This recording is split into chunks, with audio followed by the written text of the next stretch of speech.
London, 1888. The city is a marvel of the modern age, but in its eastern heart, in a district called Whitechapel, a different story unfolds.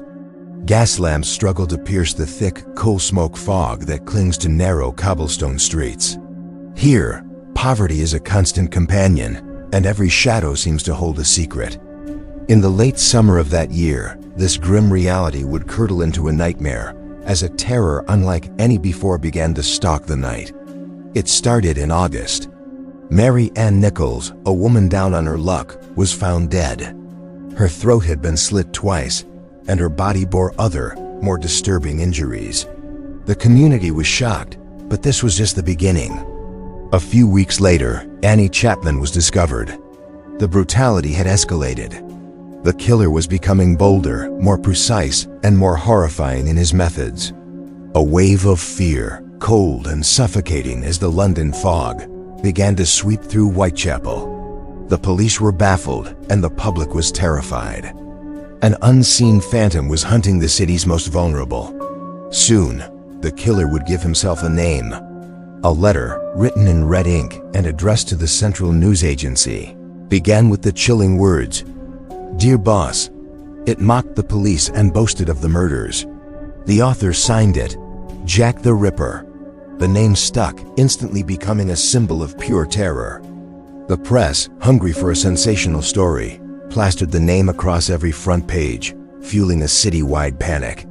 The canonical five, as they came to be known, Mary Ann Nichols, Annie Chapman, Elizabeth Stride, Catherine Eddowes, and Mary Jane Kelly, became the Ripper's legendary victims.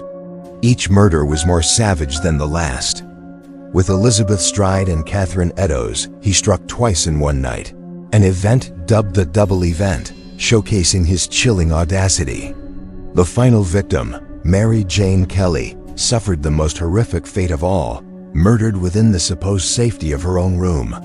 The scene was so gruesome, it haunted even the most hardened police officers. The Ripper wasn't just killing, he was dissecting, displaying a terrifying anatomical knowledge. The London Metropolitan Police were in over their heads. Led by detectives like Frederick Aberline, they launched one of the largest manhunts in history. They interviewed thousands, patrolled the labyrinthine streets, and followed up on every lead. But they were fighting a ghost in an era without modern forensic science. There was no DNA testing, no fingerprint database, no CCTV footage. All they had were eyewitness accounts, which were often contradictory and unreliable in the dark, chaotic streets of Whitechapel. The public, desperate for answers, both helped and hindered the investigation. Vigilante groups formed, and suspicion fell on everyone, from local butchers to foreign immigrants. The media frenzy whipped this paranoia into a storm, publishing wild theories and creating an atmosphere of pure hysteria. The police were not just hunting a killer. They were trying to manage a city on the brink of chaos. So who was he? Who was Jack the Ripper? The theories are as numerous as they are fascinating. Was he a doctor or a surgeon? Someone with the anatomical skill to perform such precise and brutal mutilations? Suspects like Montague John Druitt, a barrister and schoolteacher found dead in the Thames shortly after the last murder, have been heavily scrutinized. Or perhaps Aaron Kosminski, a Polish immigrant who worked as a hairdresser in Whitechapel and suffered from severe mental illness. He was a suspect of one of the lead detectives at the time. Others pointed to figures like Surin Kulisovsky, also known as George Chapman, a poisoner who had a history of violence against women.